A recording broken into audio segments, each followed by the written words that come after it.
কোরআনের দাওয়াত মানুষের কাছে পৌঁছে দিয়েছেন। আমরা কোরআনের দাওয়াত দিব তো ইনশাআল্লাহ। এবং 6 নাম্বার, তারা কোরআনের বিধানগুলোকে বাস্তবায়ন করেছেন। আমরাও বাস্তবায়নের চেষ্টা করব তো ইনশাআল্লাহ। এই 6টা হক আদায়ের ফলে 23 বছরের ব্যবধানে জাহেলি মক্কা একদম সোনালী মক্কায় পরিণত হয়েছে। 23 বছর পরের মক্কায় আপনি কোনো সুদ পাবেন, কোনো শিরক পাবেন, কোনো মূর্তি পূজা পাবেন, কোনো মেয়ের অবমাননা পাবেন, কোনো জেনা, কোনো ব্যভিচার, কোনো ধর্ষণ, কিচ্ছু পাবেন? 23 বছর পরের মক্কায় কোনো পাপ পাবেন না। কিভাবে সমাজ পরিবর্তন হলো? এই কোরআনের হক আদায়ের মধ্য দিয়ে হয়েছে, নবীর সুন্নাত প্রতিষ্ঠার মধ্য দিয়ে হয়েছে। এরপর কি থেমে গিয়েছিল? উত্তর না। এরপর আবু বকর সিদ্দিকের যুগ এসেছে, প্রায় 2 থেকে 2.5 বছর তিনি শাসন কার্য চালিয়েছেন। ওই যুগে কি মানুষ আবার খারাপ হয়ে গিয়েছিল? উত্তর না, বরং ইসলাম আরও বেগবান হয়েছে আলহামদুলিল্লাহ। এরপর এসেছে উমর রাদিয়াল্লাহু আনহুর যুগ। কত বছর? প্রায় 10 বছর। কত বছর? 10 বছর। এই 10 বছরে কি মুসলিমরা আবার খারাপ হয়ে গিয়েছিল? উমর রাদিয়াল্লাহু আনহুর কোর্টের মধ্যে কি প্রতিদিন কেস আসতো? সারা বছরে একটা কেসও আসতো না। মানুষ এত ভালো ছিল, সারা বছরে একটা কেসও আসতো না। বরং যারা রাষ্ট্রীয় পর্যায়ে দায়িত্বশীল ছিল তারা এসে বলতো যে আমাদের ভাতাগুলো বন্ধ করে দেন, বসে বসে বেতন দিব কেন, কোনো তো কেসই আসে না, বসে থাকবো কেন? এরকম সমাজ ছিল। একজন ব্যক্তি খুঁজে পাওয়া যেত না যে নামাজ পড়ে না, একজন মুসলিম পাওয়া যেত না যে জাকাত দেয় না সামর্থ্য থাকলে, এমন মুসলিম খুঁজে পাওয়া যেত না যে কোরআন পড়তে জানে না, হাদিসের চর্চা করে না, যে দাওয়াতি কাজ করে না, যে আল্লাহর পথে দাওয়াত এবং জিহাদে আত্মনিয়োগ করে না, এমন মুসলিমই খুঁজে পাওয়া যেত না। এরপরে আসলো উসমান রাদিয়াল্লাহু আনহুর যুগ। ওই যুগে ফিতনা শেষের দিকে সৃষ্টি হওয়া শুরু হলো। কোন বিষয়কে কেন্দ্র করে? কোরআন সংকলনকে কেন্দ্র করে ফিতনা সৃষ্টি হলো। আতাতায়ীদের, বিদ্রোহীদের হাতে উসমান রাদিয়াল্লাহু আনহুকে নির্মমভাবে শাহাদাত বরণ করতে হয়েছে। তিনি প্রায় 12 বছর শাসন কার্য চালিয়েছেন। ইসলাম আরও এগিয়ে গেছে। এরপর এসেছে আলী রাদিয়াল্লাহু আনহুর যুগ। আলী রাদিয়াল্লাহু আনহুর খেলাফতে ওই উসমান রাদিয়াল্লাহু আনহুর ঘটনাকে কেন্দ্র করে, হত্যাকাণ্ডকে কেন্দ্র করে মুয়াবিয়া রাদিয়াল্লাহু আনহু এবং আলী রাদিয়াল্লাহু আনহুর মাঝখানে একটা ব্যাটল, একটা যুদ্ধ হয়ে গেছে। এর নাম হলো সিফফিনের যুদ্ধ। কিসের যুদ্ধ? সিফফিন। যাই হোক, এক পর্যায়ে আলী রাদিয়াল্লাহু আনহুকে এরকম বিদ্রোহীদের হাতে, খারেজিদের হাতে শহীদ হতে হয়। বলেন ইন্না লিল্লাহ ওয়া ইন্না ইলাইহি রাজিউন। তারপরে হাসান রাদিয়াল্লাহু আনহু অল্প কয়েকদিন শাসন কার্য চালান। তারপর উম্মার ঐক্যের খাতিরে তিনি তার শাসন কার্যের ভারটাকে মুয়াবিয়া রাদিয়াল্লাহু আনহুর হাতে সোপর্দ করে দেন, যা ছেড়ে দিলাম। মুয়াবিয়া রাদিয়াল্লাহু আনহুর সময় থেকে উমাইয়াদের শাসন শুরু হয়। উমাইয়ারা শাসন করেছে প্রায় 132 হিজরি পর্যন্ত। কত হিজরি? 132 হিজরি পর্যন্ত, প্রায় 92 ইয়ার্স, 90-92 বছর তারা শাসন করেছে। এ সময় ইসলাম আরও এগিয়ে গেছে, পিছিয়ে যায় নাই। ফিতনা এসেছে, দমন করা হয়েছে। মুসলিমরা বীর দর্পে বিশ্বের বুকে শাসন কার্য চালিয়েছে। এরপর এসেছে আব্বাসীয়দের খেলাফত। জাব নদীর যুদ্ধে উমাইয়াদের পরাজয়ের পরে আব্বাসীয়রা ক্ষমতায় আসে। তারাও ইসলামকে এগিয়ে নেওয়ার চেষ্টা করছিল, ইসলাম এগিয়ে যাচ্ছিল, জ্ঞান বিজ্ঞানের প্রসার হচ্ছিল। আলহামদুলিল্লাহ, ইসলাম পিছিয়ে যায় নাই, মুসলিমরা পিছিয়ে যায় নাই। সারা বিশ্বে দাপটের সাথে আমরা চলেছি। তারপর আস্তে আস্তে ওই আব্বাসীয়দের পতন শুরু হলো। কাদের হাতে? এই তাতারিদের হাতে, মঙ্গোলিয়ানদের হাতে। মাত্র 40 দিনের ব্যবধানে পুরো বাগদাদের মধ্যে প্রায় 20 থেকে 25 লক্ষ মানুষকে হত্যা করা হয়েছে।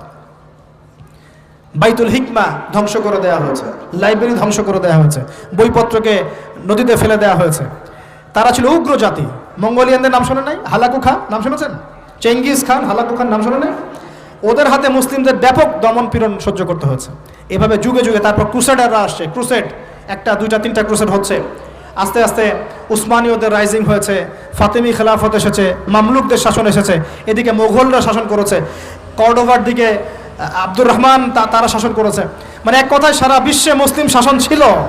অটোমান এম্পায়ার 1923 এই সময়ের দিকে, 1914 থেকে 1923 এই সময় পর্যন্ত অটোমান এম্পায়াররাই বিশ্বে ছিল। তারপরে মুসলিমরা আস্তে আস্তে রাষ্ট্র ভাগ করে ফেলেছে। প্রত্যেক রাষ্ট্র টুকরা টুকরা হয়ে গেছে, ইউনিটি নষ্ট হয়ে গেছে, রাষ্ট্রের ভিতরে বিভিন্ন ফাসাদ তৈরি করে দেওয়া হয়েছে, মুসলিমদের ঐক্য ভেঙে গেছে, ইকোনমি দুর্বল হচ্ছে। সব মিলিয়ে আজকে মুসলিমদের আজকে এই অবস্থা হচ্ছে। আমাদের এখন যুবকরা চিনে না আল্লাহকে, নামাজ পড়তে মানুষ খুঁজে পাওয়া যাচ্ছে না, জাকাত দেওয়ার মানুষ পাওয়া যায় না। রমজান মাসে পার্ট টাইম রোজা রাখে, পার্ট টাইম তারাবি পড়ে, পার্ট টাইম জুমায় আসে, পার্ট টাইম ঈদে নামাজ পড়ে। প্রজন্ম আস্তে আস্তে এই জায়গায় চলে আসছে। আল্লাহকে চিনে না, রাসূলকে চিনে না, ইসলামের হিস্ট্রি জানে না, আমাদের শেকড় জানে না। এমনি এমনি হয়নি, লাস্ট 100 বছরে এই জায়গায় আমরা আসছি। লাস্ট 100 বছরের হিস্ট্রি ভালো করে পড়ে দেখবেন, বলার সময় নেই এখানে। লাস্ট 100 বছরের হিস্ট্রি পড়ে দেখবেন যে জায়গায় আমরা ছিলাম সেখান থেকে একদম তলানিতে নেমে চলে আসছি। এখন প্রশ্ন হচ্ছে, এই অবস্থায় কি চিরস্থায়ী থাকবো নাকি এখান থেকে আমরা সামনে যাব? সামনে যে এমনি এমনি যাওয়া হবে না এটা নিশ্চিত। সামনে যাওয়ার জন্য কিছু কাজ এবং ক্রাইটেরিয়া মেনটেন করতে হবে।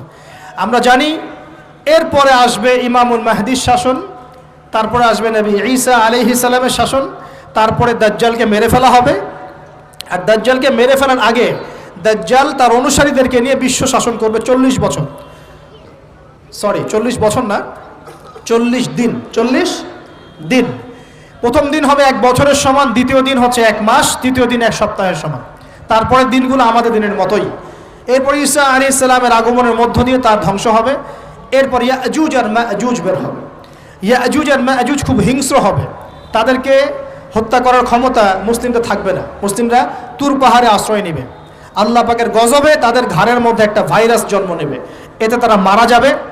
বড় বড় নখরওয়ালা প্রাণী আল্লাহ পাঠাবেন, পাখি, এরা এসে এদেরকে উঠিয়ে উঠিয়ে কোনো জায়গায় ফেলে দিবে, মহাবিশ্বের কোনো এক জায়গায় এনে ফেলে দিবে।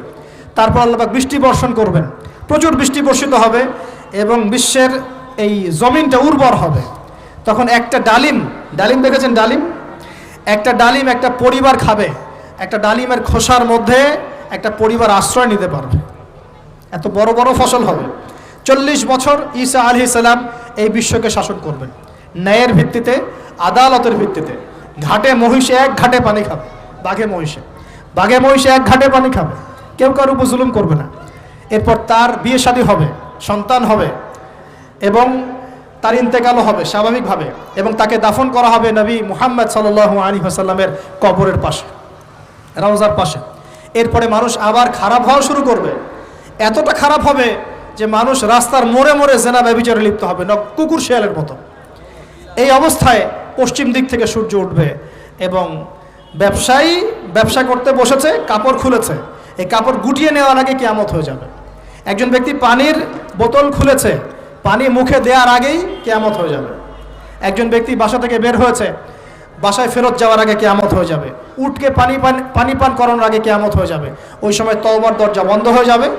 এই ইসরাফিল আলাইহিস সালাম সিংহায় ফুঁক দিয়ে দিবেন, মহাবিশ্ব ধ্বংস হয়ে যাবে। আল্লাহ পাক দ্বিতীয় ফুৎকারের মধ্য দিয়ে আবার সবাইকে উঠাবেন এবং এই দুনিয়ার জীবনে আমরা যে কাজগুলো করেছি এর হিসাব আমাদেরকে দিতে হবে।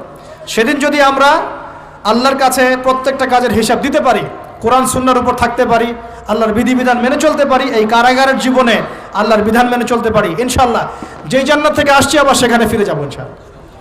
আর যদি ওই দিন আমরা হিসাব দিতে ব্যর্থ হই, আল্লাহ না করুক, তাহলে ওই ইবলিসের সাথে, তার অনুসারীদের সাথে আমাদের সবাইকে জাহান্নামে থাকতে হবে বলে নাউজুবিল্লাহ।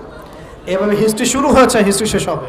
এই দুনিয়া চিরস্থায়ী হবে না, আর আমাদের অবস্থা এমন থাকবে না।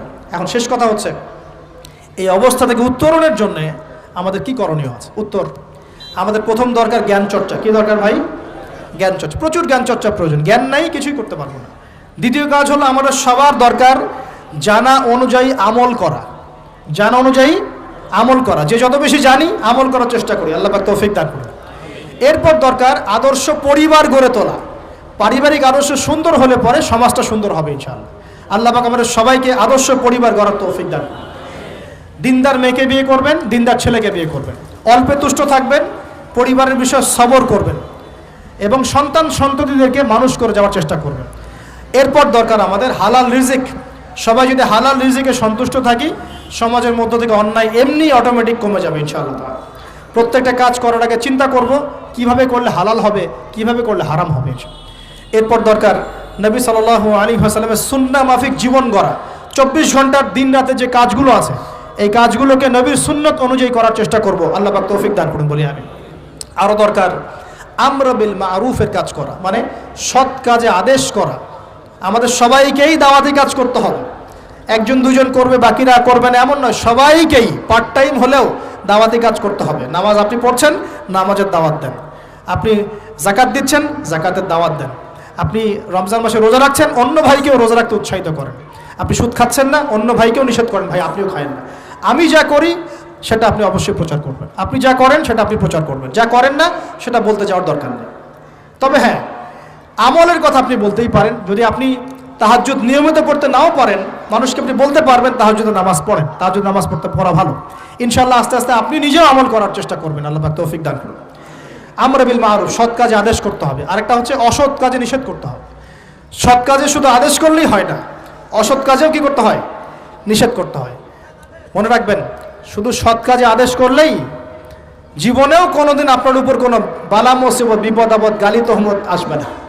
যখন আপনি সৎ কাজে আদেশের সাথে সাথে অসৎ কাজেও নিষেধ করা শুরু করবেন, তখন চতুর্দিক থেকে আপনার উপরে বাধা আসা শুরু হবে। এটাই সুন্নত। তবে এটা নবীর সুন্নত। আল্লাহ পাক বলছেন, কুনতুম খায়রা উম্মাহ উখরিজাত লিন-নাস তা'মুরুনা বিল মা'রুফ ওয়া তানহাউনা আনিল মুনকার ওয়া তু'মিনুনা বিল্লাহ। আর আমাদের দায়িত্ব হচ্ছে পরবর্তী প্রজন্মকে মানুষ করে যাওয়া, নিজেদের জানমাল সময় শ্রম দিয়ে আল্লাহর জমিনে আল্লাহর দিনটাকে প্রচার করা, প্রসার করা, প্রতিষ্ঠার চেষ্টা করা, এবং চরমপন্থী না হওয়া, আবার গোলালু মার্কা শৈথিলতাবাদীও না হওয়া, মধ্যমপন্থী থাকা, নিজের দায়িত্ব পালন করা, অন্যকে দিনের দিকে ডাকা। আমাদের ঊর্ধ্বতন কর্তৃপক্ষ যারা থাকবে সবার সামনে ইসলামটাকে যুগোপযোগীভাবে সত্য মিথ্যাকে স্পষ্ট করে দিয়ে উপস্থাপন করা। তারা যদি কবুল করে আলহামদুলিল্লাহ, যদি নাও করে তাদের দায়িত্ব তাদের, আমাদের দায়িত্ব আমাদের। That's all. আল্লাহ রাব্বুল আলামিন আমাদের সবাইকে কোরআন সুন্নাহ মাফিক জীবন করার তৌফিক দান করুন, বলি আমিন। আমাদের সবাইকে আল্লাহ পাক পুরো ওয়ার্ল্ড হিস্ট্রি পড়ার তৌফিক দান করুন, কোরআনের জ্ঞানী হওয়ার তৌফিক দেখ, এর অর্থ বোঝার তৌফিক দান করুন, নবীর সুন্নাহ মাফিক জীবন করার তৌফিক দান করুন, হালাল খাওয়ার